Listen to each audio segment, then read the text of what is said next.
A racist restaurant owner in a MAGA hat, an American black woman, an everyday experience turned into a high-stakes situation. Get ready for a story that unravels the type of prejudice that black people go through every day, unseen and hidden.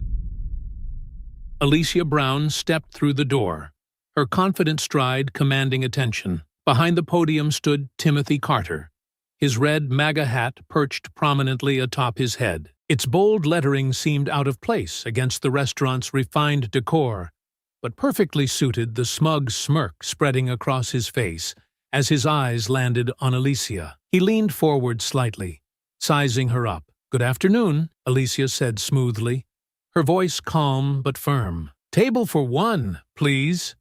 Timothy straightened, a mocking smile creeping onto his face. "We're full," he said briskly, tapping a finger against the reservation book without even looking. Alicia arched an eyebrow, glancing toward the dining area where at least 6 tables sat empty, their linens crisp and untouched. She gestured subtly in their direction. "I see several open seats. Surely you can accommodate me." Timothy leaned on the podium, his eyes narrowing. "Those tables are reserved." "For the lunch rush?" Alicia replied, her tone measured. "It seems quiet for that." Timothy's smirk deepened, his voice dropping to a cold drawl. "Look, lady, I don't think this is the kind of place for you. Maybe try somewhere more casual." Alicia stiffened but didn't flinch. The tension in the room thickened as a few patrons glanced her way, some avoiding eye contact entirely. "Excuse me?" she said, her voice low and deliberate. Timothy chuckled darkly, gesturing dismissively with one hand. "I said we're full. That's the end of it. You people always push until it becomes a problem." The murmurs grew louder, the restaurant's ambiance giving way to an uncomfortable silence. Alicia met his gaze, her dark eyes steady and unwavering. "I have every right to dine here, and you know it," she said, her voice sharp with restrained anger. "Well, not today you don't," Timothy shot back, his words slicing through the air. Alicia remained rooted in place, her calm composure an anchor against the storm brewing at Carter's Steakhouse. Timothy's smug expression deepened under the glaring red of his MAGA hat, the bold slogan practically daring her to push back. "I don't see any reason why I can't be seated," Alicia said, her tone measured but firm. "Unless you're implying there's a reason beyond reservations and policy?" Timothy let out a low chuckle, folding his arms across his chest. "I don't owe you an explanation. My restaurant, my rules. And I've decided you're not dining here today. End of discussion." Alicia's jaw tightened, but she kept her voice steady. "You're refusing to seat me for no legitimate reason. I'd like to hear an explanation for that." A couple of nearby patrons shifted in their seats, their hushed conversations growing louder as they watched the exchange. A middle-aged man whispered something to his wife, glancing nervously between Timothy and Alicia. Timothy's smirk widened. "Oh, you want an explanation?" he said mockingly. "Fine. Let's just say we try to maintain a certain atmosphere here. We're not exactly the kind of place where people like you fit in." The room fell silent. A sharp intake of breath came from one of the waitstaff near the kitchen, who quickly busied themselves polishing an already spotless glass. Alicia's fingers tightened around the strap of her bag, but her voice remained firm. "People like me?" she repeated, forcing Timothy to clarify his thinly veiled insult. "Don't act like you don't know what I mean," Timothy snapped, his tone dripping with condescension. "You're making a scene. Why don't you take that attitude somewhere else? There's a fried chicken joint down the road. Might be more your speed." Alicia's blood boiled, but she refused to give him the satisfaction of a visible reaction. She glanced at the patrons, now fully tuned into the argument, their gazes shifting awkwardly between her and Timothy. "I'd like your name," Alicia said, pulling out her phone and holding it up. "And I'd like you to repeat what you just said for the record." Timothy froze for a moment, his face tightening. Then he sneered, jabbing a finger at the phone. "You think you can come in here and intimidate me with that?" His voice rose, loud enough to carry through the entire dining room. "Go ahead. Record it. Post it. I don't care. People are sick of your kind playing victim." Gasps erupted from a few tables, One older woman whispered harshly to her companion, "He's gone too far this time." Alicia pressed record, her camera squarely on Timothy's face. "So, just to be clear," she said, her voice steady, "you're refusing to serve me because of people like me. Would you like to elaborate?" "You heard me," Timothy barked, his face reddening beneath the brim of his hat. "And if you don't leave right now, I'll have you thrown out." "Don't think I won't." Alicia's lips curled into a tight smile, her phone still recording. "Thrown out? For trying to eat in a restaurant? Or is there something else you'd like to add?" At that moment, the tension in the room became unbearable. A younger waiter hesitated near the podium, his eyes darting between Alicia and Timothy, unsure whether to intervene. Timothy's wife, Margaret, peeked out from the back office, her face pale as she took in the scene. "Get out!" Timothy bellowed, pointing toward the door. "I'm done wasting time on you. You're not welcome here." "I'll leave when you explain why I'm not welcome here," Alicia shot back, her voice calm but sharp enough to cut through the room. "That's it!" Timothy yelled, slamming his fist on the podium. "I'm calling the cops." The words hung in the air like a threat. Alicia didn't flinch. "Good. Call them," she said, lowering her phone but keeping it recording. "I'll wait right here, and we'll let them decide if it's legal for you to deny service based on race." Timothy froze again, his confidence wavering for the first time. His eyes darted to the patrons, several of whom were now watching him with wide eyes, their unease palpable. "You want to play that game?"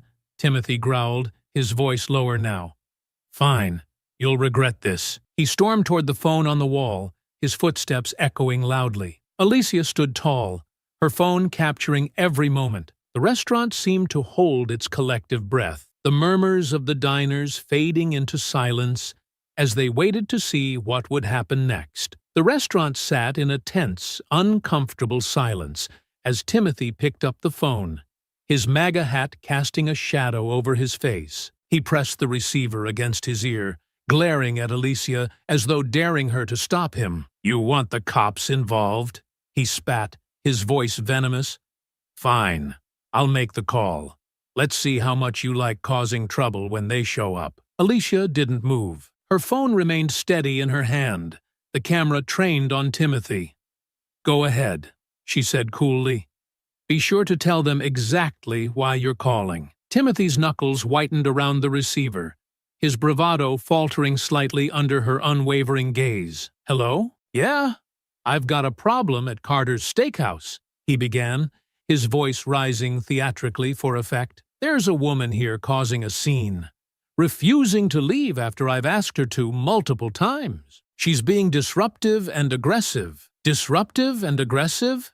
Alicia repeated, her tone even but loud enough to carry across the room. She turned her phone slightly, panning to show the hushed, still patrons sitting at their tables, wide-eyed and silent. Timothy shot her a glare, his free hand clenching into a fist. "Yeah, that's right," he said into the phone, his words clipped. "She's filming me, too, trying to intimidate me. Can you send someone over?" He slammed the phone down without waiting for a response. Alicia folded her arms, her voice calm but edged with steel. "You just called the police on me because I wanted to sit and eat. You know that's harassment, don't you?" Timothy barked a harsh laugh, the sound echoing off the restaurant's polished wood walls. "Harassment? Lady, I'm the one being harassed here. You think you can come in, disrupt my business, and play the victim? Not happening. You're refusing service to me because of my race," Alicia said, her voice cutting through the room like a blade, "and now you're trying to use law enforcement to intimidate me. That's not just harassment. It's illegal." Timothy's face turned an alarming shade of red. But before he could respond, one of the patrons stood up. A middle-aged woman with neatly styled blonde hair and a designer handbag slung over her shoulder spoke up hesitantly. "Excuse me," she said, her voice trembling. "I've been sitting here watching this and—" "Mind your own business," Timothy snapped, his voice sharp enough to make her flinch. "This has nothing to do with you." The woman's lips tightened, but she sat back down, casting a sympathetic glance at Alicia. Timothy turned back to Alicia, jabbing a finger in her direction. You want to make this about race? Fine. I don't care. Call it whatever you want. But this is my restaurant, and I have the right to refuse service to anyone I choose. Alicia's lips pressed into a thin line, her phone capturing every word. Actually, no, you don't. You operate a public business, which means you're subject to anti-discrimination laws. Spare me the lecture, Timothy snapped. People like you are always looking for a fight, always trying to twist things to make it about yourselves. The room seemed to hold its breath. Alicia stepped closer, her phone still raised, her voice unwavering. And people like you think you can hide your racism behind your so-called policies. But the law is very clear. Discrimination is illegal, and there will be consequences for this. Timothy sneered, his voice dropping to a hiss. Consequences? You don't scare me. People like me built this country.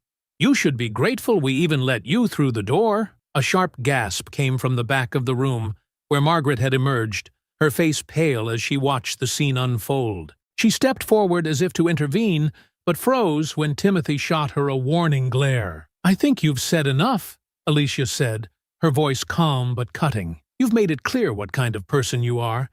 And now, everyone here knows it too. At that moment, the sound of a police siren wailed faintly in the distance, growing louder by the second. Timothy's smirk returned as he folded his arms. Looks like your little stunt's about to backfire, he said, his voice dripping with satisfaction. Alicia didn't flinch. We'll see about that, she replied. The patrons exchanged uneasy glances as the tension reached a breaking point. A couple near the window quickly paid their bill and left, unwilling to stick around for what was about to happen. The restaurant doors swung open, and a police officer stepped inside, their eyes scanning the scene. Alicia turned to face them, her phone still recording. Good afternoon, officer, she said evenly. I'd like to file a formal complaint about racial discrimination and harassment. Timothy's face contorted with disbelief. You've got to be kidding me, he sputtered, but his voice faltered as the officer's gaze turned toward him, eyebrows raised in silent question. Alicia held her ground, her heart pounding, but her voice steady. The confrontation just started, and now the real battle was about to begin. The police officer's presence did little to soften the tension that hung over Carter's steakhouse. The diners, previously whispering in hushed tones, now sat silent, watching the unfolding scene with wide eyes. Timothy stood tall by the podium, his red MAGA hat seemingly brighter under the chandelier light. Alicia, poised and unyielding, kept her phone steadily recording, her calm demeanor a stark contrast to Timothy's boiling anger. The officer glanced between them, his expression professional but tinged with unease. What's going on here? He asked, his voice cutting through the thick silence. I called you, Timothy said immediately, stepping forward and pointing at Alicia. This woman is causing a scene, disrupting my business, and refusing to leave after I told her we're full. Alicia let out a sharp breath, raising her phone slightly. Officer, that's not what happened. I came here to have a meal. He refused to seat me. Even though the dining room is clearly not full, she gestured toward the empty tables in plain view. When I asked for an explanation, he made it clear his decision was based on my race. That's a damn lie. Timothy spat, his voice rising. He jabbed a finger toward Alicia. She's twisting my words. She walked in here looking for trouble, and now she's trying to play the victim. The officer held up a hand, his tone firm. All right, both of you, calm down. Ma'am, do you have any evidence to support your claim? I do. Alicia's voice was steady as she turned her phone toward the officer. I've been recording the interaction since he first refused me service. He explicitly stated, I don't fit in here, and told me to try somewhere more casual. Everything is on video. Timothy's face reddened further, his mouth opening and closing as if searching for a rebuttal. This is ridiculous, he finally managed, turning toward the patrons. You all saw her come in here and start causing problems. The room was silent for a moment before an older man at a corner table cleared his throat. Actually, he began hesitantly, his voice trembling slightly. All I saw was her walking in and asking for a table. She wasn't causing any trouble. Timothy's head whipped toward the man, his eyes blazing. Mind your own business. That's enough, the officer snapped, his voice cutting through Timothy's outburst. He turned to the man. Sir, you're saying you didn't see this woman being disruptive? The man nodded. That's correct. She was polite the entire time. Timothy's wife, Margaret, stepped out from the back office, her face pale and drawn. Tim, she said softly, placing a hand on his arm, maybe we should just let this go. Let it go, Timothy barked, shaking her off. You think I'm going to back down now? She's trying to ruin my business. She just wanted to eat, Margaret replied, her voice barely above a whisper. Alicia seized the moment. Officer, I'd also like it noted that he called you under false pretenses, she said firmly.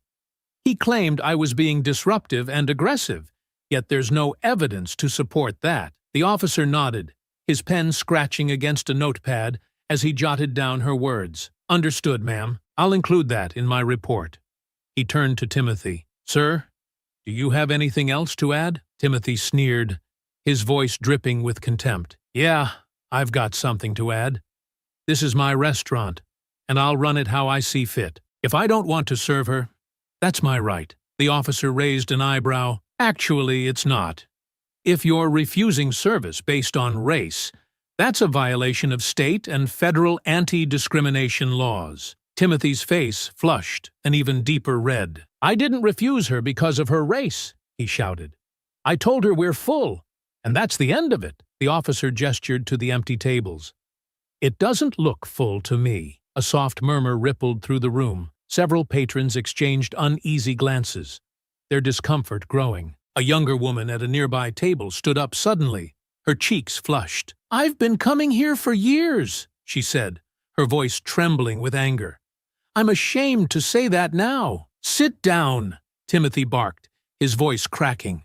No, she shot back, her voice gaining strength. You think you can treat people like this and get away with it?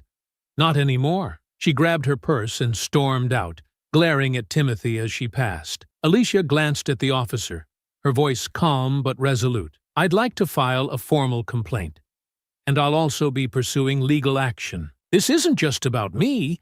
It's about holding people like him accountable. The officer nodded, handing her a card. Here's my contact information. You can follow up with me, and I'll include everything in my report. Timothy glared at Alicia, his fists clenched. You're going to regret this, he hissed. Alicia turned to face him fully, her voice sharp and unyielding. No, you are. As she walked toward the door, the restaurant seemed to exhale collectively. Some patrons avoided her gaze, while others nodded subtly in solidarity. Outside, Alicia stood by the patrol car, her phone still in hand as the officer took her statement. Timothy watched from the window, his face a mask of rage, as Margaret stood silently behind him, her expression unreadable. The seeds of justice were firmly planted, but the fight was far from over. Alicia finished giving her statement to the officer outside the restaurant. The late afternoon sun bathed the street in a golden glow, but the tension from Carter's steakhouse followed her out like a dark cloud. She tucked the officer's card into her purse and thanked him, her calm demeanor never wavering.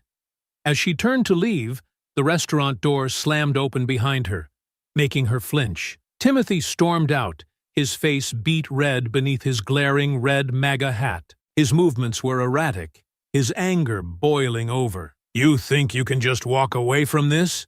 Timothy barked, his voice loud enough to turn heads from passers-by. You think you can waltz in here, disrespect me in my own restaurant, and get away with it? Alicia stopped mid-step, turning slowly to face him.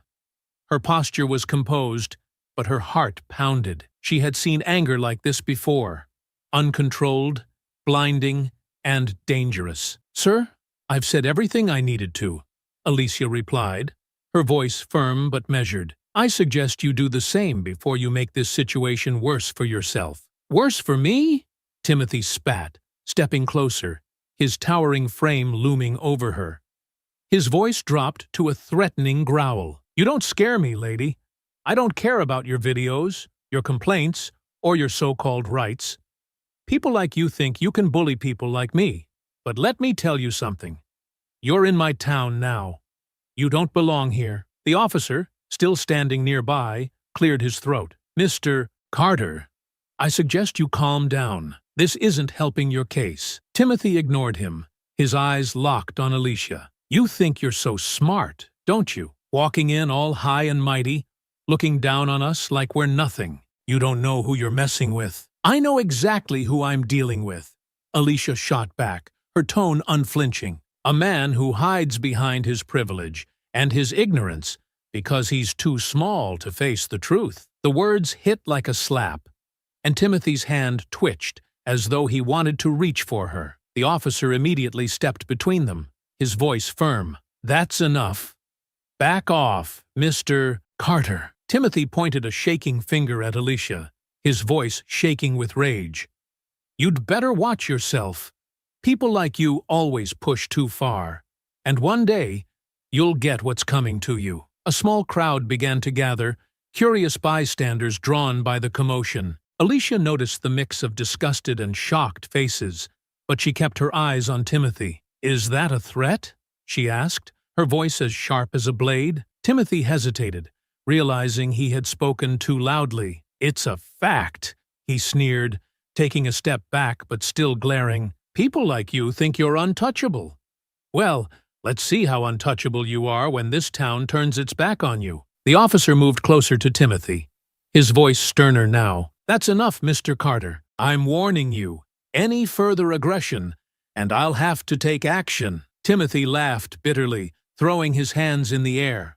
"Oh, of course. You're taking her side, too. This is what's wrong with this country.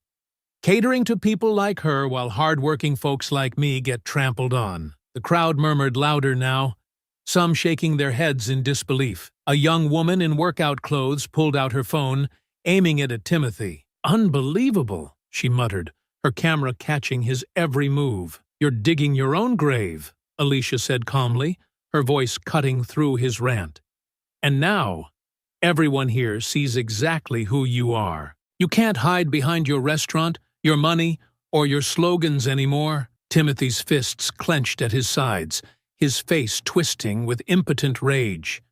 The officer stepped closer, his hand resting on his belt. "Mr. Carter, this is your final warning. Leave now, or I'll have to detain you." Timothy sneered at the officer, but finally stepped back, his chest heaving with unspent anger. He jabbed a finger at Alicia one last time. "This isn't over," he growled, before storming back into the restaurant, slamming the door behind him. The tension in the air seemed to ease as the door closed, and the small crowd began to disperse. The young woman with the phone approached Alicia, her expression apologetic. "I got that whole thing," she said. "If you need another video for your case, I'll send it to you." "Thank you," Alicia said, giving the woman a small smile. She took a deep breath, her heart still pounding. The officer turned to Alicia, his face softer now. "Are you all right?" he asked. "I'm fine," Alicia replied, her voice steady again. "I've dealt with people like him before, but this time I'm going to make sure he faces the consequences." The officer nodded, his tone professional once more. "If you need to add anything to your complaint, just contact me. And be careful. He seems unstable." Alicia nodded. "Thank you, officer." As she walked away, the weight of the confrontation settled over her, but she felt no fear, only determination. Timothy's threats and outbursts had only strengthened her resolve. This wasn't just about her anymore. It was about standing up to people like him and ensuring justice was served. The next morning, Alicia sat in the quiet of Rachel Collins's office, sunlight streaming through tall windows onto a desk cluttered with legal textbooks and case files. Rachel, a sharp-eyed attorney known for taking on discrimination cases, leaned forward as she scrolled through the video on Alicia's phone. Timothy's angry, red-faced tirade echoed through the small office, his words impossible to misinterpret. "This is as clear-cut as it gets," Rachel said, pausing the video. "Blatant racial discrimination, verbal harassment, and a clear threat. He's left us everything we need to make this case airtight." Alicia crossed her arms, her expression unwavering. "I don't just want damages. I want to make sure he can't treat anyone else like this again. Rachel nodded, jotting notes on a legal pad. We'll start with the State Human Rights Commission. That will force an official investigation and get his business under scrutiny immediately. Once that's in motion, we'll prepare a civil lawsuit. If he has any sense, he'll settle. But I doubt someone like him will take that route. He won't, Alicia said, her voice firm. He's too arrogant. But I'm ready to fight. Rachel set her pen down and folded her hands together. We'll also be asking for punitive damages. This isn't just about compensating you. It's about making sure he feels the consequences of his actions and sending a message to others like him. Good, Alicia replied. He's been getting away with this for far too long. Rachel tilted her head, studying Alicia closely. This isn't going to be easy. People like Timothy Carter thrive on playing the victim, especially when their behavior is exposed. Are you prepared for the attention this will bring? Alicia met her gaze steadily. I've dealt with worse. This isn't just about me anymore. It's about standing up for everyone who's ever been treated like they didn't belong. I won't back down. Rachel smiled faintly, sliding a document across the desk. Let's get started. Back at Carter's steakhouse, Timothy sat in his office, his knuckles white as he gripped the arms of his chair. The once proud restaurant felt like a prison now, its polished walls and luxurious decor unable to shield him from the growing storm outside. His laptop screen glowed with venomous comments, his business's reputation crumbling with every refresh. Racist establishment, one review read. The owner refuses service based on skin color. Boycott this place. Shut this place down, demanded another. The restaurant's phone rang endlessly, the sharp sound only adding to Timothy's boiling frustration. Each call was a complaint, a cancellation, or worse, a direct confrontation. His fists clenched as he slammed the laptop shut, muttering curses under his breath. Margaret stood in the doorway, her arms crossed, her face lined with exhaustion. Tim, this isn't going away. People are canceling reservations, and the staff is starting to ask if we'll even make payroll next month. Timothy turned to her, his face flushed with anger. You think I'm going to apologize? That I'm going to grovel to her and admit I did something wrong? Margaret took a step inside, her voice soft but firm. I think you need to start thinking about what's best for this business. For us, you don't have to admit anything. Just make a statement. Say something neutral. Anything to calm people down. I'm not apologizing, Timothy snapped, his voice rising. She came in here looking for trouble, and now she's trying to ruin us. This is all on her. Margaret's lips tightened, but she didn't back down. Maybe you need to take a good look at yourself, Tim. You didn't have to humiliate her like that. You could have just treated her like any other customer. But you didn't, and now we're paying the price. I treated her exactly how she deserved to be treated, Timothy growled, slamming his fist on the desk. This is my restaurant, and no one tells me how to run it. Margaret shook her head slowly, her voice quieter now. You're too proud to see what's happening. You're digging our grave, Tim. Timothy turned back to the window, glaring at the protesters gathering outside. Their signs read, "Racism has no place here," and "Justice for Alicia." Their chants echoed faintly through the thick glass, growing louder with every passing moment. Let them protest, Timothy muttered, his voice dripping with disdain. They'll get bored and move on. They always do. But deep down, Margaret knew better. She could see the writing on the wall, even if Timothy refused to. That evening, Alicia sat on her couch, her laptop open as messages poured into her inbox. The video had reached far beyond her social media, shared by local news outlets, activists, and even national platforms. The comments, though overwhelming, fueled her determination. "Thank you for standing up," one person wrote. "We need more people like you to fight back against this kind of hatred." "I'm so sorry you went through this," said another. "Stay strong. You're making a difference." Alicia scrolled through the messages, her resolve solidifying with every word. This wasn't just her fight anymore. It was a fight for every person who had ever been silenced, humiliated, or told they didn't belong. She closed her laptop and leaned back, her mind racing with the road ahead. Timothy Carter thought he could intimidate her, silence her, and walk away unscathed. But he was about to learn exactly what it meant to face the consequences of his actions. The protests outside Carter's steakhouse swelled with each passing day. What began as a handful of demonstrators had grown into a crowd that spilled onto the nearby sidewalks, their chants audible from blocks away. Signs painted with bold letters declared, "Racism ends here," and "Justice for Alicia," waving high above the heads of locals, activists, and curious onlookers who had gathered to see the commotion. Timothy stood at the window of his office, his jaw clenched as he watched the growing crowd. His restaurant's once pristine reputation was now in ruins. The lunch rush had dwindled to a trickle of die-hard loyalists,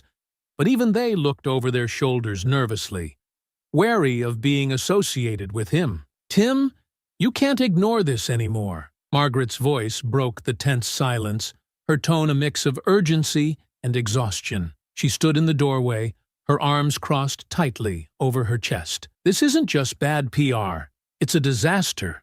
We're hemorrhaging money." Timothy didn't turn away from the window. His fingers tapped a restless rhythm on the windowsill as he muttered, "I'm not giving in to them." "You're not giving in?" Margaret snapped, her voice rising.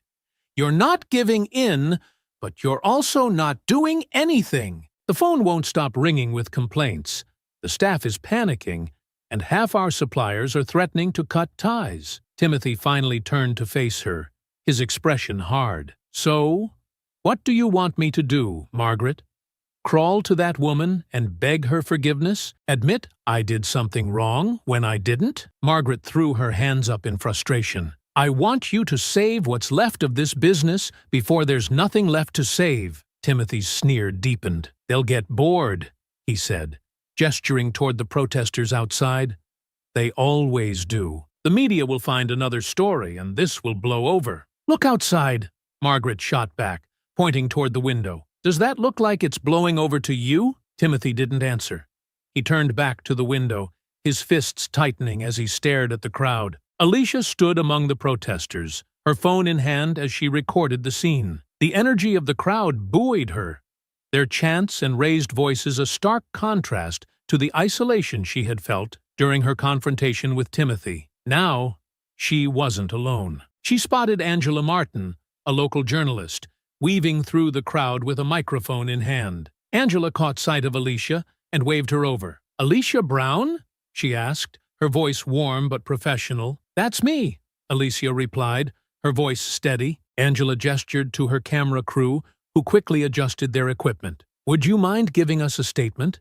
Your story has captured a lot of attention, and people want to hear directly from you." Alicia hesitated for a moment, then nodded. She stepped into the frame, the chants of the protesters a steady backdrop. Angela raised her microphone. "Alicia, your video of the incident at Carter's Steakhouse has gone viral, sparking protests and widespread backlash against the restaurant. Can you tell us why you decided to take a stand?" Alicia's voice was calm but resolute. "I took a stand because what happened to me wasn't just wrong.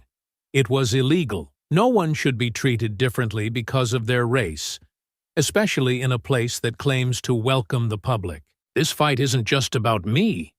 It's about holding people accountable and making sure that no one else has to go through what I did." Angela nodded, her expression thoughtful. "What do you hope to achieve with this fight?" "I want accountability," Alicia replied firmly. "Not just from Timothy Carter, but from everyone who enables this kind of behavior. And I want people to know that they have the right to stand up against discrimination, no matter where it happens." Angela smiled faintly, lowering her microphone. "Thank you, Alicia. Your courage is inspiring to a lot of people." As the interview wrapped up, Alicia felt a tap on her shoulder. She turned to see a young woman holding a sign that read, "Your fight is our fight." The woman's face was flushed, her voice trembling as she spoke. "Thank you for doing this," the woman said. "My mom went through something similar a few years ago, but she didn't have the strength to fight back. Seeing you stand up, it means a lot." Alicia smiled, her chest tightening with emotion. "Thank you," she said softly. It means a lot to hear that. The woman nodded and stepped back into the crowd, her sign held high. Alicia turned back to the restaurant, her gaze steady as she spotted Timothy's silhouette in the window. He was watching, but this time she didn't feel the weight of his anger. She felt her own strength, and the strength of everyone standing with her. That evening, Timothy sat alone in his office, the chants of the protesters still faintly audible through the walls. His hands trembled as he reached for his laptop and reopened the restaurant's social media page. The reviews and comments were relentless, a torrent of anger and disgust. "You're done, Carter," one comment read. "This isn't the 1960s. We don't tolerate this anymore. Apologize and step down," said another. "It's the only way to save yourself now." Timothy slammed the laptop shut, his chest heaving. He didn't know how much more he could take, but his pride wouldn't let him back down. As the crowd outside continued to chant, Timothy's world grew smaller and smaller, the walls closing in around him. By the fifth day, the protests outside Carter's steakhouse had reached a fever pitch. The crowd spilled into the street, their chants loud enough to drown out the sounds of passing cars. Signs bearing slogans like "Racism ends here" and "Justice for Alicia" waved above the heads of an increasingly energized group of demonstrators. News crews lined the sidewalks, capturing every moment as the standoff between Timothy Carter and the community unfolded. Inside the restaurant, Timothy's patience finally snapped. He couldn't take the silence of the empty dining room, the calls from angry former customers, or the relentless chants that echoed through the walls. The protesters had taken everything from him, his business, his reputation, his control. And now they were outside mocking him. "Enough!" Timothy growled, slamming his fist against the podium. Without a second thought, he stormed toward the front door, Margaret trailing behind him. "Tim, don't!" she called, her voice tinged with panic. "This isn't going to help." He ignored her, shoving the door open with such force that it banged against the brick wall outside. The crowd turned at the noise, their chants fading for a moment as they spotted him. His red MAGA hat gleamed in the fading sunlight, a beacon of defiance and rage. "You think this is funny?" Timothy roared, stepping forward.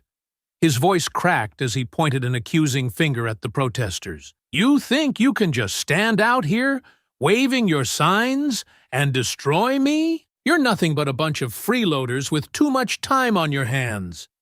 The crowd erupted, their chants swelling again. "Shut it down! Shut it down!" they shouted in unison. Timothy's face reddened further. He stomped toward the nearest protester, a young man holding a sign that read, "Justice for Alicia." "You think you're a hero, huh?" Timothy snarled. "You don't know anything about me, about my business. You're just following the mob." The young man didn't back down, holding his phone steady as he recorded Timothy's tirade. "The whole world knows what you are," he replied, his voice calm but firm. "Oh, shut up!" Timothy snapped, his hand jerking forward as though he wanted to grab the phone. The young man flinched but didn't move, his eyes locked on Timothy's face. "Get back!" another protester shouted, stepping between Timothy and the young man. She was a middle-aged woman, her face set with determination. "You can't intimidate us." "I'm not trying to intimidate you," Timothy bellowed, his voice shaking. "I'm trying to save my business, my livelihood. But you people don't care about that. You just want to destroy everything I've worked for." "Destroying?" the woman shot back. "You're the one who humiliated a black woman in front of your entire restaurant. You're the one who made this mess." The crowd cheered in agreement, their chants rising once more. "Shut it down! Shut it down!" Timothy turned in a circle, his arms raised as if to quiet them. "You don't understand," he shouted, his voice cracking. "She came in here looking for trouble. She wanted this to happen. She wanted you to refuse her service?" the young man said incredulously, still holding his phone. "She wanted you to insult her, threaten her, and call the cops on her? That's what you think? You don't know what it's like," Timothy roared. "You don't know what it's like to work hard your whole life, to build something from nothing, only to have it torn apart by people who don't belong here." The crowd gasped, his words cutting through the air like a knife. A hush fell over the protesters for a moment, the weight of his statement sinking in. "Don't belong here?" someone shouted from the back of the crowd. "What the hell does that mean?" Another voice called out. Timothy realized his mistake too late. His mouth opened and closed, but no words came out. The crowd surged forward, their voices growing louder, angrier. "Racist!" someone shouted. "Apologize!" yelled another. Timothy backed up a step, his bravado faltering.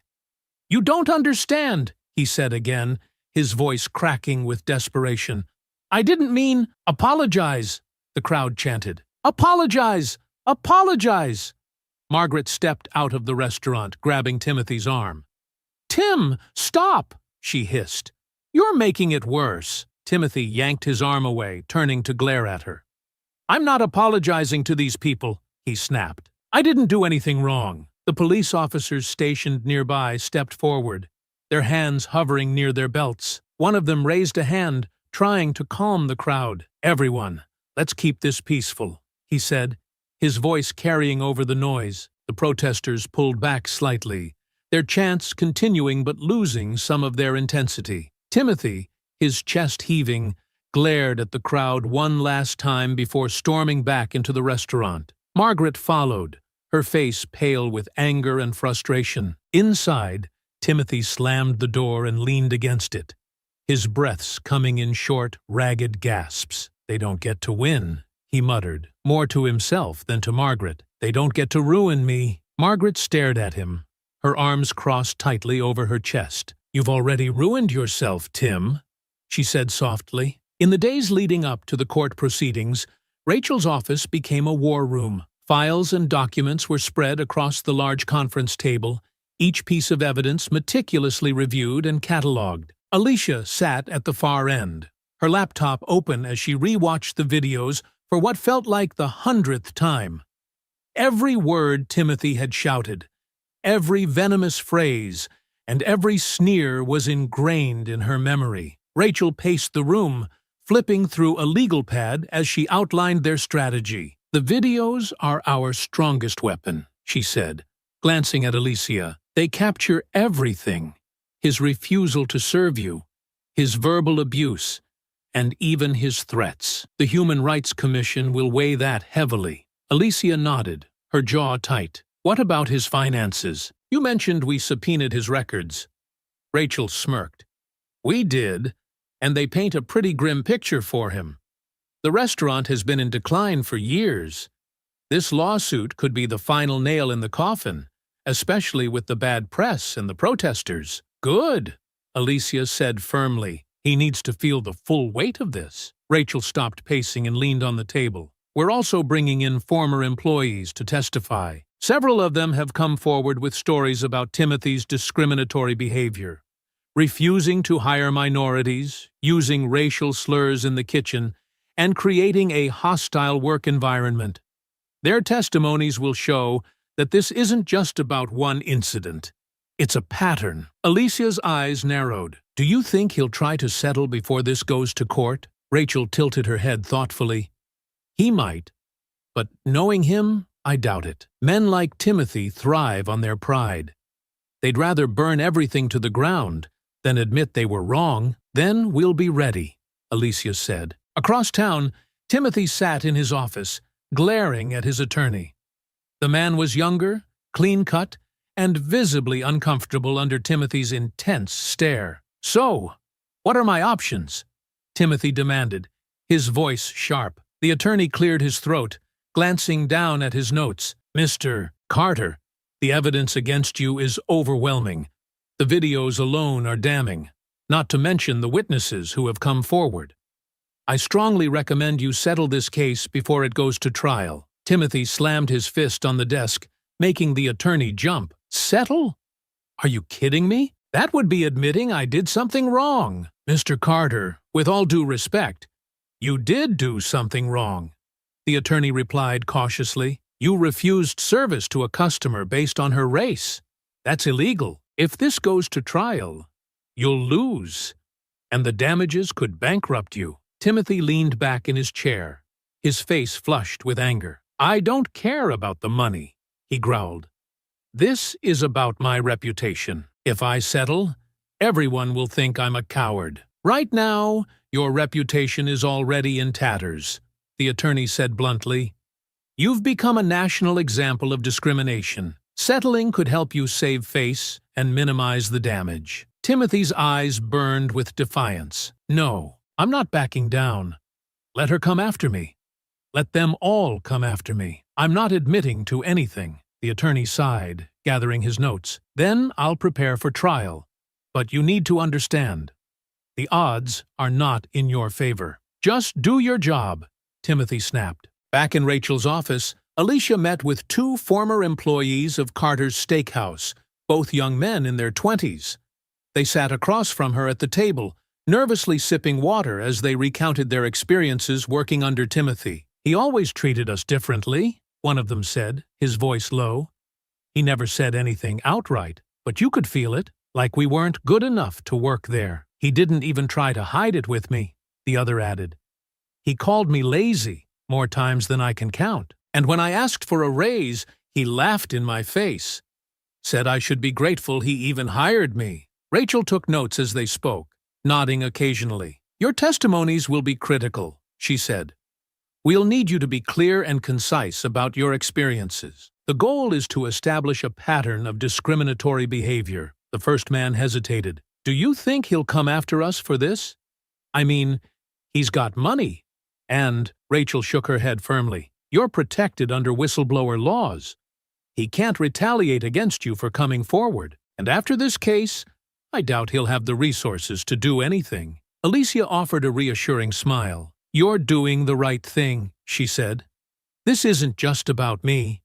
It's about standing up for everyone he's ever mistreated." The young men exchanged glances, then nodded. As the preparations continued, Alicia felt a mix of exhaustion and determination. Every day brought a new piece of evidence, a new angle to consider, a new wave of support from people who had seen her story online. She read their messages late into the night, their words fueling her resolve. "You're fighting for all of us," one message read. "Don't give up. We're behind you," said another. Sitting alone in her apartment, Alicia glanced at the folder of court documents on her coffee table. The fight had already taken so much out of her, but giving up was never an option. Timothy Carter thought he could intimidate her into silence, but he was about to learn the power of persistence and truth. The courtroom buzzed with quiet anticipation as people filed in, taking their seats on the wooden benches. Reporters lined the back row, their notepads and cameras ready to capture every detail. The case of Brown v. Carter had become a lightning rod for public debate, a microcosm of a nation's struggle with race and accountability. Alicia sat at the plaintiff's table, her back straight and her face composed. Rachel Collins sat beside her, shuffling through papers with calm precision. Across the room, Timothy Carter slouched in his chair, his jaw tight. His lawyer, a young man with a neatly pressed suit, whispered something to him, but Timothy waved him off, his glare fixed on Alicia. "All rise," the bailiff called, his voice ringing through the room. The judge, an older man with a stern face and a commanding presence, entered and took his seat. "You may be seated," he said, his voice measured. Rachel stood first, her heels clicking softly against the floor as she approached the jury. "Ladies and gentlemen," she began, her tone clear and deliberate, "this case is about accountability. It's about standing up to discrimination and holding those in power responsible for their actions." She gestured toward Alicia. "My client, Alicia Brown, walked into Carter's Steakhouse on an ordinary day, expecting to be treated like any other customer. Instead, she was met with hostility, humiliation, and outright discrimination. Mr. Carter refused to serve her, not because of her behavior or any legitimate reason, but because of the color of her skin." Rachel paused, letting her words hang in the air. This wasn't just an isolated incident. This was a violation of the law, and a violation of basic human decency. And today, we're here to ensure that justice is served. As she returned to her seat, Timothy's lawyer stood, buttoning his suit jacket as he approached the jury. "Ladies and gentlemen," he began, his tone measured but defensive. "My client, Timothy Carter, is a small business owner who has dedicated his life to building a successful restaurant. He's a hard-working man who made a judgment call, one that's been unfairly twisted into something it's not." He gestured toward Alicia. "Ms. Brown is claiming discrimination. But let's not forget, my client has the right to refuse service to anyone for any reason. This case is nothing more than an attempt to destroy a man's livelihood over a misunderstanding." Alicia's hands tightened in her lap, her nails digging into her palms. Timothy's lawyer returned to his seat, casting a smug glance in her direction. The first witness was called to the stand, a former employee of Carter's Steakhouse. The young man fidgeted nervously, his hands clasped tightly as he faced the courtroom. "Please state your name for the record," Rachel said, her voice calm and reassuring. "Darren Williams," the young man replied, his voice trembling slightly. "Darren, can you tell the court about your experience working for Mr. Carter?" Darren swallowed hard before answering. "I worked at Carter's Steakhouse for about a year. During that time, I saw Mr. Carter treat certain employees and customers differently because of their race." Timothy shifted in his seat, his face darkening as he muttered something to his lawyer. Rachel nodded. "Can you give us an example?" "There was a time when a black couple came in for dinner," Darren began, his voice growing steadier. "Mr. Carter told me to seat them somewhere out of sight. He said they weren't the kind of customers he wanted his regulars to see." The courtroom murmured softly, the jury exchanging glances. Timothy's lawyer stood abruptly. "Objection, Your Honor. This is hearsay." The judge raised an eyebrow. "Overruled. The witness is recounting a direct instruction from the defendant." Rachel continued. "Darren, did you ever hear Mr. Carter use racially charged language?" Darren hesitated, glancing nervously at Timothy before nodding. "Yes, he called me lazy once and said I was lucky to have a job. And he used slurs in the kitchen when he thought no one could hear." A sharp intake of breath rippled through the courtroom. Alicia's jaw tightened, but she kept her gaze fixed on Darren, willing him to continue. "Thank you, Darren," Rachel said, her voice steady. "No further questions." Timothy's lawyer approached the stand, his tone sharp. "Darren, you said you worked at Carter's Steakhouse for a year. Why didn't you quit if you were so unhappy?" Darren shifted uncomfortably. "I needed the job. It was hard to find work." "Or maybe," the lawyer said, leaning closer, "you're exaggerating because you've got a grudge against my client. Isn't it true that you were fired for being late?" Darren flushed, his voice rising.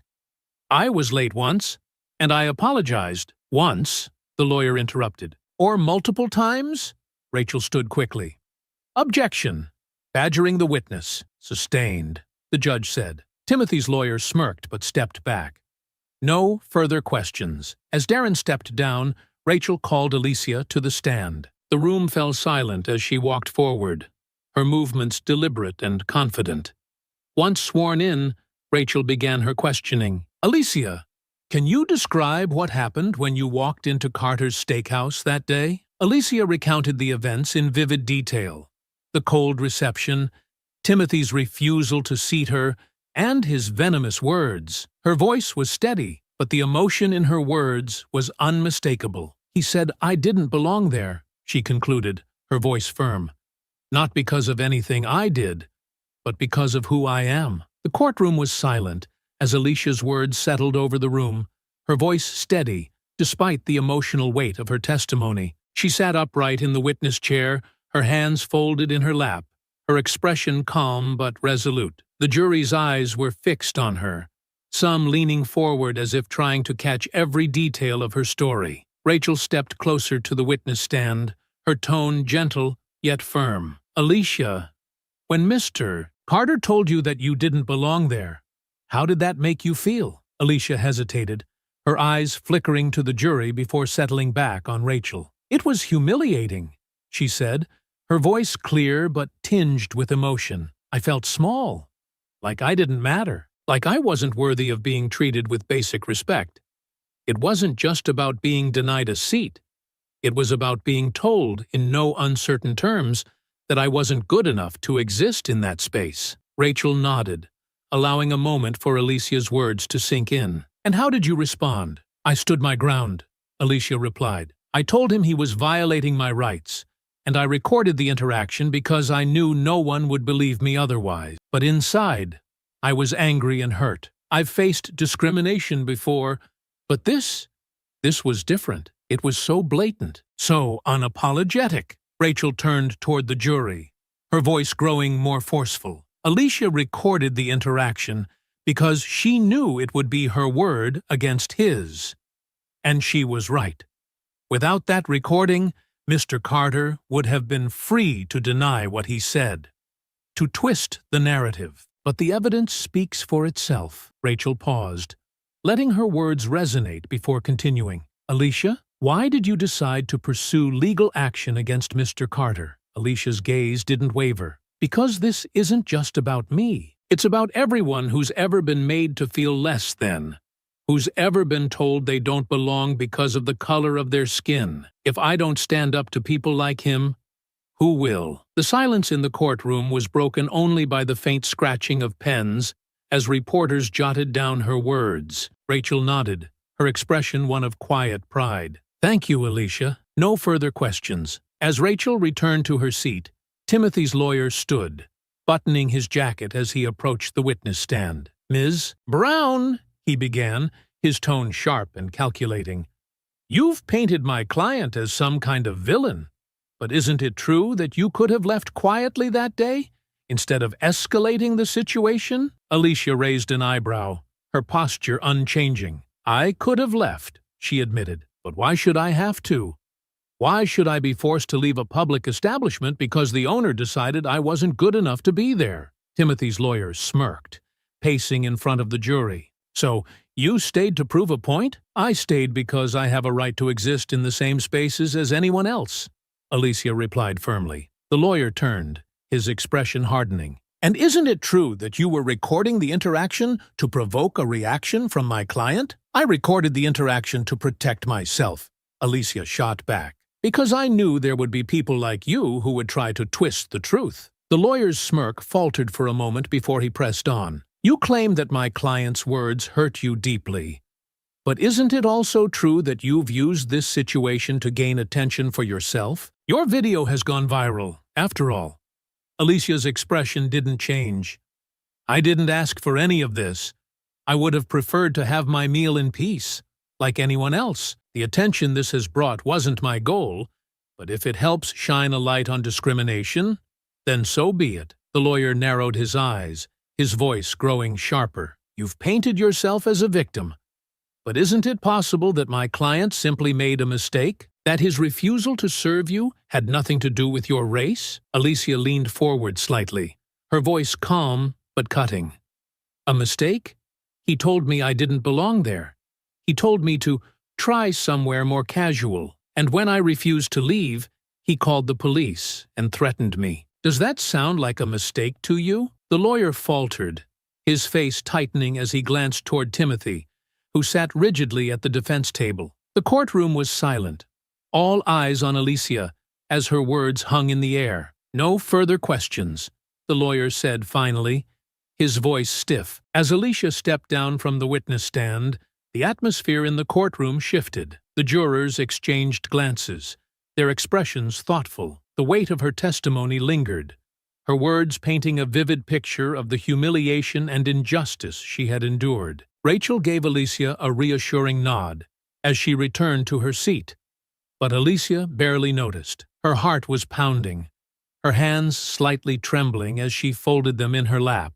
She had spoken her truth, and now it was up to the jury to decide if justice would be served. Across the room, Timothy's face was a mask of anger and frustration. He leaned toward his lawyer, whispering furiously, but his words were drowned out by the quiet murmurs of the crowd. For the first time, it was clear that his confidence was cracking, the realization of his vulnerability sinking in. The trial was far from over, but Alicia could feel the tide beginning to turn. The atmosphere in the courtroom grew heavier as the trial moved into its second day. Timothy Carter sat at the defendant's table, his shoulders stiff and his face contorted with frustration. His lawyer, looking equally tense, shuffled through notes and whispered hurried advice. Across the room, Alicia sat with Rachel, her posture composed but her eyes reflecting the strain of the proceedings. Rachel stood, her presence commanding as she addressed the court.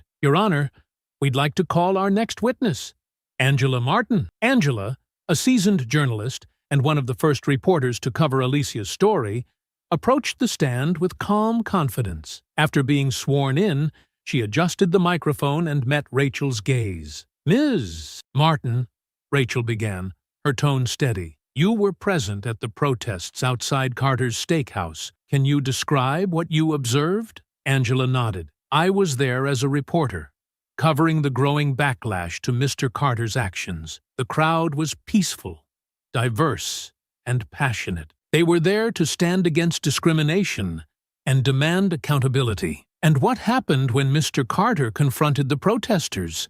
Rachel asked, her voice gaining an edge. Angela's expression tightened. "He came out of the restaurant shouting, clearly agitated. He accused the protesters of trying to destroy his business and shouted phrases like, 'People like you don't belong here.' His words were inflammatory and escalated the situation." Rachel turned to the jury, her voice deliberate. "Did Mr. Carter attempt to de-escalate the situation in any way?" Angela shook her head. "No, quite the opposite. His behavior only fueled the tension. It was clear he wasn't interested in dialogue, only in asserting his authority." Timothy's lawyer stood quickly. "Objection, Your Honor. Speculation." "Sustained," the judge replied. "Ms. Martin, please stick to what you observed." Rachel nodded and continued. "Ms. Martin, did you record Mr. Carter's actions during the protest?" "Yes, I did," Angela replied, her voice firm. "Your Honor, I'd like to submit this video as evidence," Rachel said, holding up a flash drive. The judge nodded. "Proceed." The courtroom's lights dimmed slightly as the video played on a large screen. Timothy's voice boomed from the speakers, his face twisted with anger as he shouted at the protesters. His words, "You people don't belong here," echoed through the room, drawing sharp intakes of breath from the jury and spectators alike. Rachel paused the video and turned back to Angela. "Is this an accurate representation of what you witnessed that day?" "It is," Angela said firmly. "No further questions," Rachel said, returning to her seat. Timothy's lawyer stood, his jaw tight as he approached the witness stand. "Ms. Martin, as a journalist, wouldn't you agree that it's your job to present stories in a way that garners attention?" Angela's lips tightened. "It's my job to report the truth." "Isn't it true," the lawyer pressed, "that the protest was already tense before my client came outside? That the crowd was loud, disruptive, and aggressive?" "The crowd was passionate," Angela countered. "But they were peaceful until Mr. Carter escalated the situation." The lawyer's tone sharpened. "And isn't it possible that the video you provided was edited to cast my client in the worst possible light?" Angela didn't flinch. "The video is unedited. What you saw is exactly what happened." The lawyer's mouth tightened, but he nodded curtly. "No further questions."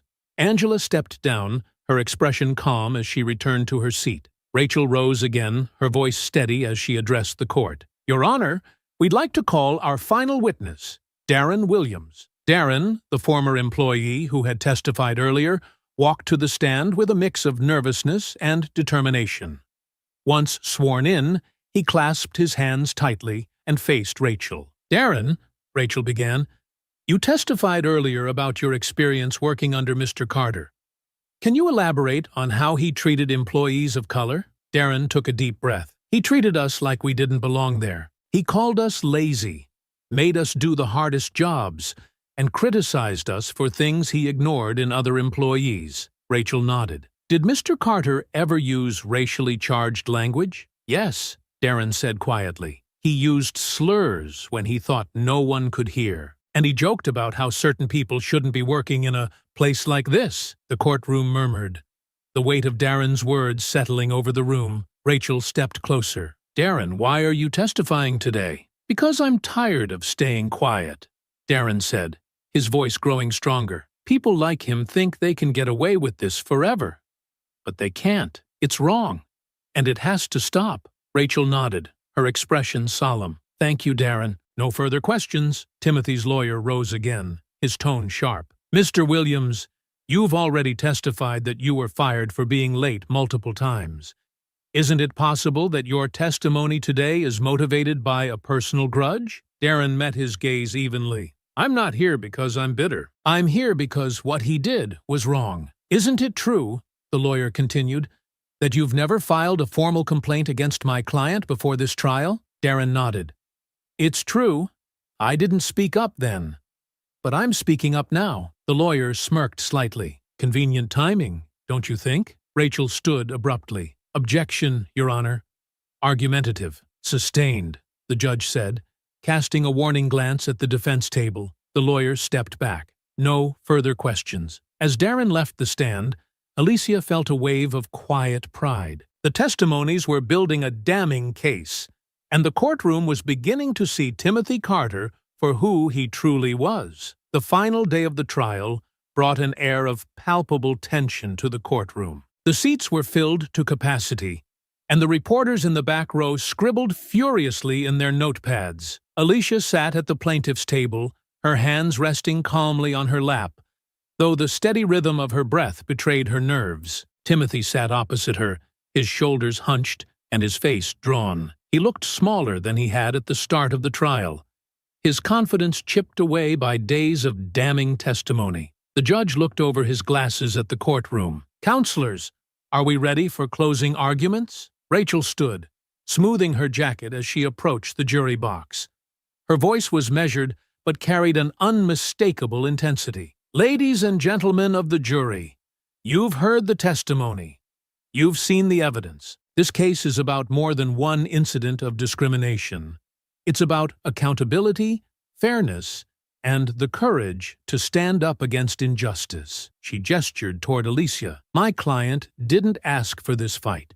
She walked into Carter's steakhouse expecting a meal, not a confrontation. She was polite, calm, and reasonable, but she was met with hostility, humiliation, and an attempt to strip her of her dignity, all because of the color of her skin. Rachel paced slowly, her words deliberate. Mr. Carter has tried to justify his actions as a misunderstanding, but the evidence tells a different story. The video footage, the testimonies of former employees, and Mr. Carter's own words paint a clear picture of someone who believes he can treat people differently based on race. This is not just morally wrong, it's illegal. She turned to face the jury directly, her voice softening but losing none of its conviction. Alicia Brown stood up not just for herself, but for everyone who has ever been told they don't belong. Your decision today has the power to send a message that this kind of behavior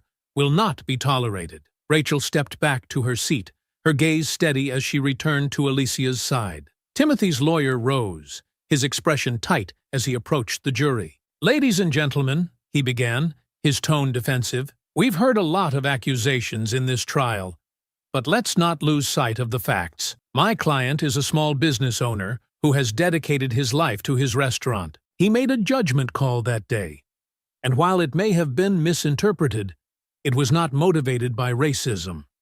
He gestured toward Timothy. Mr. Carter has faced a media firestorm, protests, and threats to his livelihood because of this incident. He is not a perfect man, but he is not a racist. This case has been blown out of proportion by people with an agenda. The lawyer paused, his tone softening. Think about the precedent this case sets. If we punish business owners for every perceived slight, where does it end? Please don't let one misunderstanding ruin a man's life. He returned to his seat, his shoulders slumping as he whispered something to Timothy, who refused to meet his gaze. The judge addressed the jury. Ladies and gentlemen, you have heard the arguments and seen the evidence. It is now your duty to deliberate and reach a verdict. Court is adjourned until the jury has made its decision. The sound of the gavel echoed through the room, and the jury filed out. Alicia exhaled slowly, the weight of the moment pressing down on her. Rachel placed a reassuring hand on her shoulder. "You were incredible,"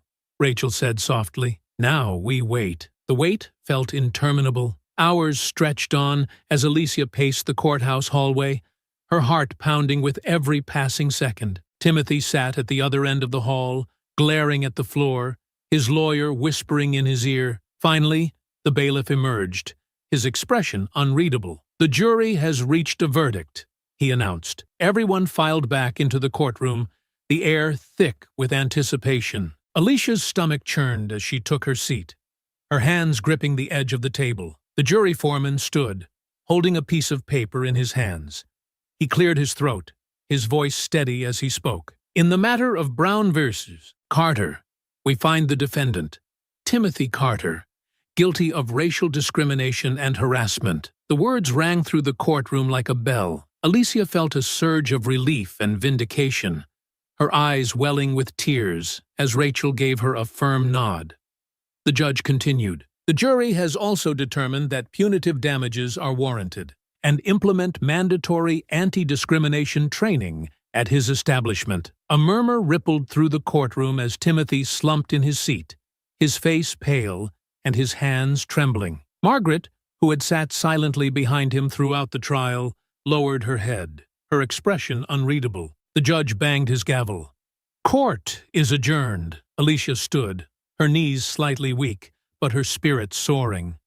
Supporters in the gallery clapped softly, and Rachel leaned in close. "You did it," she said quietly. "We did it." Timothy stormed out of the courtroom without a word, his lawyer trailing behind him. Alicia watched him go, the sight of his retreating figure a stark reminder of the fight she had endured. As she stepped outside, the crowd of supporters erupted into cheers. The sun was shining, and for the first time in weeks, Alicia felt the weight on her shoulders lift. She raised her hand in a small wave, the noise of the crowd washing over her like a balm. This wasn't just her victory.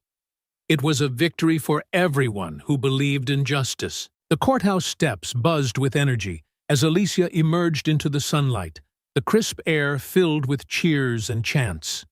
Supporters crowded the plaza, waving signs that read, "Justice for Alicia," and "Racism has no place here." A sea of reporters swarmed forward, their cameras and microphones jostling for position as they tried to capture the moment. Alicia paused at the top of the steps, taking a deep breath. For weeks, she had carried the weight of this case, fighting for her dignity and for a broader principle. Now, standing in the light of victory, she felt a mix of relief and determination. Rachel stood beside her, leaning in to whisper, "This is your moment, Alicia. Speak from the heart." Alicia nodded and stepped forward, raising her hand to quiet the crowd. "Today's verdict is not just a victory for me.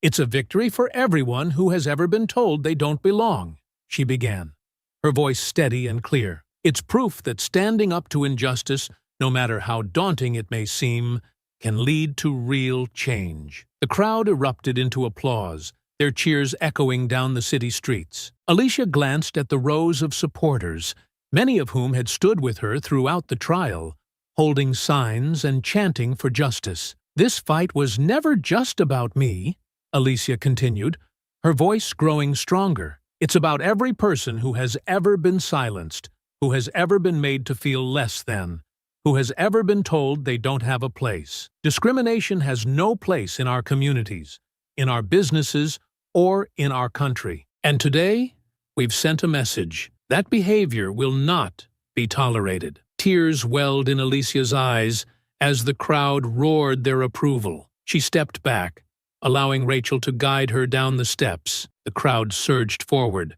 supporters reaching out to shake her hand, offer hugs, and express their gratitude. A young woman approached, clutching a sign that read, "Your fight is our fight." She hesitated for a moment before speaking, her voice trembling. "Thank you," she said softly. "What you did today, it gives people like me hope. My family's been through so much. Seeing you win means everything." Alicia's heart swelled with emotion. She placed a hand on the woman's shoulder and smiled warmly. "Thank you for being here," she said. "This fight isn't over, but we've taken a big step forward." The woman nodded, tears brimming in her eyes as she stepped back into the crowd. Alicia turned to Rachel, who gave her a small nod of approval. Across town, the mood inside Carter's Steakhouse was somber and oppressive. The once bustling restaurant was dark and empty, its chairs stacked neatly on tables and its polished bar untouched. Timothy Carter stood behind the counter, his hands gripping the edge of the bar as he stared at the empty dining room. The verdict had been a public humiliation, but the financial fallout was even worse. Customers had abandoned the restaurant in droves, suppliers had severed their contracts, and the bank had frozen his accounts. The business he had spent decades building was unraveling before his eyes. Margaret entered quietly, carrying a clipboard and a stack of invoices. She set them on the bar with a sigh. "The bank called again," she said, her voice tinged with weariness. "They've officially pulled the loan. And the suppliers, they're done with us. We're out of options." Timothy didn't respond. His gaze remained fixed on the bar, his jaw clenched and his knuckles white. "You have to face it, Tim," Margaret continued, her tone softening. "It's over. The restaurant isn't coming back from this." Timothy's voice was a low growl. "It's not fair," he muttered. "She ruined everything. She turned everyone against me." Margaret's patience finally snapped. "No, Tim. You did this to yourself," she said, her voice rising. "You refused her service. You humiliated her. And instead of apologizing, you doubled down on your arrogance and hatred. She didn't make you say those things. She didn't make you shout at those protesters. Those were your choices, and now you're paying the price." Timothy glared at her, but he couldn't muster a response. He turned away, his shoulders sagging under the weight of her words. Margaret took a deep breath, her tone softening once more. "You're losing everything, Tim. The restaurant, the respect of this community, and maybe even me. But this isn't just about what you've lost. It's about what you could have saved if you'd only swallowed your pride." Timothy didn't reply. He simply stared out the window at the darkened street, his reflection a ghost of the man he used to be. Back at her apartment, Alicia sat on her couch, the quiet a welcome contrast to the chaos of the courthouse. She set her bag down and leaned back, letting out a long breath. For the first time in weeks, the tension in her chest began to ease. Her phone buzzed on the coffee table, lighting up with a flood of messages. She picked it up and scrolled through them, her heart swelling as she read words of encouragement and congratulations. "You're an inspiration, Alicia. Thank you for standing up for what's right. This is a win for all of us. Justice served." One message in particular caught her attention. "You didn't just fight for yourself. You fought for all of us. Thank you." Alicia set the phone down, her eyes brimming with tears. She had started this fight to demand justice for herself, but along the way, it had become about so much more. It was about showing others that they didn't have to accept injustice, that they had a voice and the power to make it heard. The next morning, Alicia met Rachel at a small cafe near the courthouse. The two women sat by the window, their coffee cups steaming as they reflected on the case. "What happens now?" Alicia asked, stirring her drink thoughtfully. "Well," Rachel began, leaning back in her chair, "Carter's Steakhouse will be under mandatory anti-discrimination oversight. Not that it'll matter much. I doubt the place will survive another month. His reputation is beyond repair, and the damages he owes you will be the final blow." Alicia nodded, her expression contemplative. "It's not just about him, though," she said softly. "It's about what this case represents. If it helps others feel empowered to stand up, then it was worth it." Rachel smiled. "You've already done that. You've shown people that fighting back can lead to real change. You've made a difference, Alicia." Alicia returned the smile, lifting her cup in a small toast. "To making a difference." Rachel clinked her cup against Alicia's. "And to holding people accountable." In the weeks that followed, the impact of the trial rippled outward. Local businesses began reevaluating their policies, ensuring they were in compliance with anti-discrimination laws. Community organizations used the case as a rallying cry, pushing for broader protections against racial bias. Alicia found herself at the center of a movement, invited to speak at events and panels where her story inspired others to take a stand. She spoke with a quiet strength, sharing her journey not as a victim, but as someone who had refused to be silenced. One evening, after a particularly moving event, Alicia stood on the steps of the community center, gazing out at the city lights. The fight had taken so much out of her, but it had also given her something invaluable: a sense of purpose, a platform to create change. Taking a deep breath, she whispered to herself, "This is just the beginning." I hope you enjoyed that powerful story. I've picked out 2 stories for you that I think you would love. Have a great day.